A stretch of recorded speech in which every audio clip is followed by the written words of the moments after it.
Everyone, welcome back to Cedar City, Utah. A lot of discussion recently has been about, is Cedar City growing too fast, or is Cedar City growing a little bit lopsided? Too much residential, not enough industrial, not enough commercial. A lot of these questions are being asked constantly right now. Hey Steve, what's the housing market doing and why are there so many new builds in Cedar City, Utah? And the craziest question I had last week was, why is this brand new home only $20,000 more than a 20-year-old home? And we looked through it, we looked through the pros and cons. The build quality has something to do with it. How developed the yard has a lot to do with it.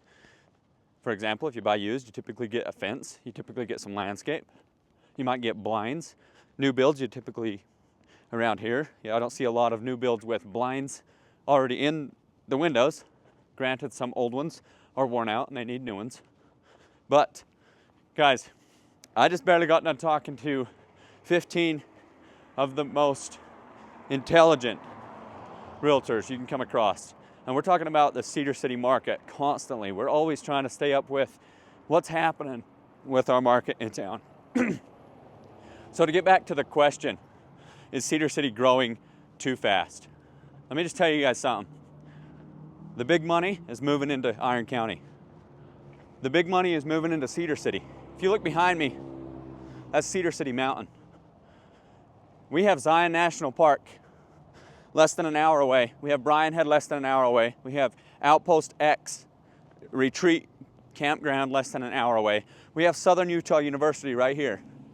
I'm actually gonna walk down here a ways. But guys, Cedar City's growing fast. Big money's moving in. Some people don't like that. I can respect people's opinion. But the big money moves it wherever the big money wants to. So if they come to town and they want to build something, big developments or a data center, for example, there's a lot of big money asking about putting a data center in Iron County. And a lot of us are trying to encourage growth in a healthy way so that we provide high quality jobs and also provide high quality experience for the people that live right here in town. So anyone that lives in Cedar City, if a data center moves in, we're going to automatically have more construction jobs.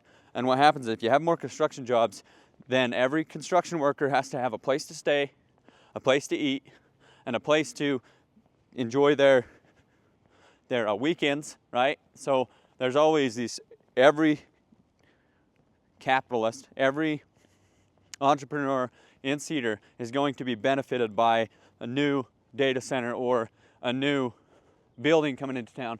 For example, if the school decides to build a new building or expand, all of a sudden you need more housing, you need more lawyers, you need more real estate agents, you need more cashiers for the gas stations, you need more gas stations, you need more construction workers for roads, you would need more vehicles, more salespeople, more maintenance people. That's just how it works. You move big money into a town and it helps everyone in the food chain if the food chain is looking for opportunity to be helped, right? So no amount of money can help somebody that's not looking to be helped at all, doesn't want to look for opportunity, growth opportunity.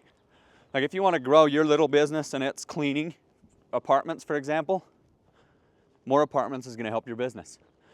Only if you make the connection with the new owner so that you are the one that gets the new cleaning job. If you're not looking for opportunity, then what happens is we get a new apartment and then a new person starts a new business and then your business was not benefited. Do you know what I mean? Does that make sense, guys? Like as an agent, if more people move into Cedar City and I'm not their agent, it doesn't change my quality of life or my family's quality of life. All it does is builds out the bigger city that I don't get to be directly a part of the growth here. You can see right here, this is the SU Art Museum. And across the street, I'll show you here in a second, is the new building. Then we have the main area that way too. They have the business center down behind me, or behind you guys, in front of me. I walk across this. Oftentimes I see things right here in town.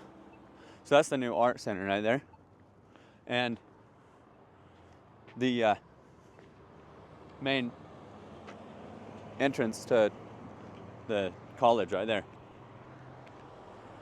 And then this right here is the SEU police. But I walk down the sidewalk and I oftentimes see, look, that sidewalk took somebody's manpower to grind it down so that it's smoother. That means that somebody in this very town of Cedar City had a job. There's new sidewalk right there. That means somebody had something to do to get paid. They traded time for money, or they traded value for exchange for value. That's a new building right there. And when people see, some people complain that there's a new building in town, but look, the people looking for opportunity to grow their business so that they can raise their quality of life for their family, they're going to get a hold of who owns that, and they're going to say, I want to clean your windows. Or they're going to say, I want to be your preferred house cleaner for between tenants. Or they're going to say, hey, I want to be the one that does the landscaping. Any of those things like that are local people looking for opportunity to make the quality of their family life and the generational wealth because they took the chances that they had to be the preferred contractor on that stuff. I oftentimes see opportunity missed because people are so obsessed with trying to shut down growth instead of trying to figure out how they can bless their family or their loved ones by making sure they have frontline access to the growth and helping it grow. The people that are helping it grow usually end up helping their family, their loved ones, and their generational wealth the most. Other than that, then you have people just trying to shut down the growth or whatever. This right here is the Cedar Mountain. You can actually see a little better with, that's a view of the sea on the mountain.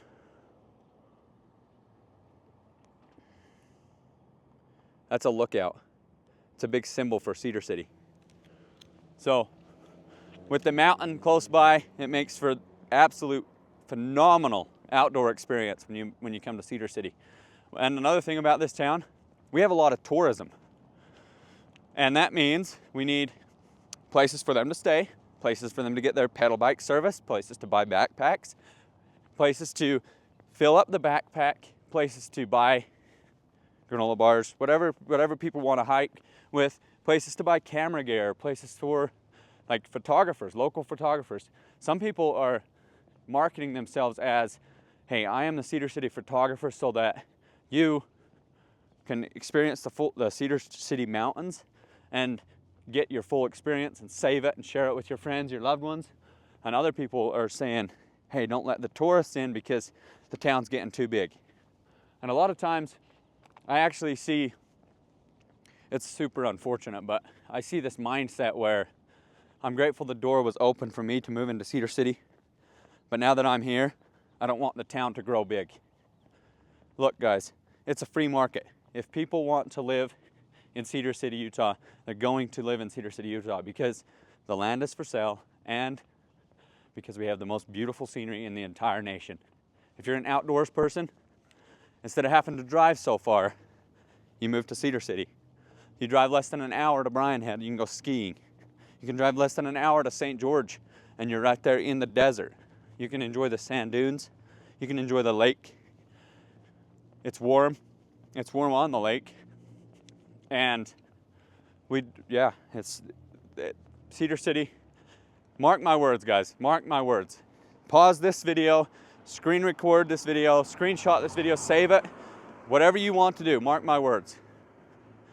Iron County and Cedar City is going to be the hub of all things outdoors for America. Because we have the highest elevation ski resort in Utah. We also have mountain ranges that range from snow to desert in less than an hour drive. You go from Redhead to Zion National Park, hour, 20 minutes, whatever it is. Guys, this is going to be the outdoor hub of America, and some people are going to profit from that, and other people are going to complain until it is that way, and then they're going to choose to do something else with their life or whatever they're going to do.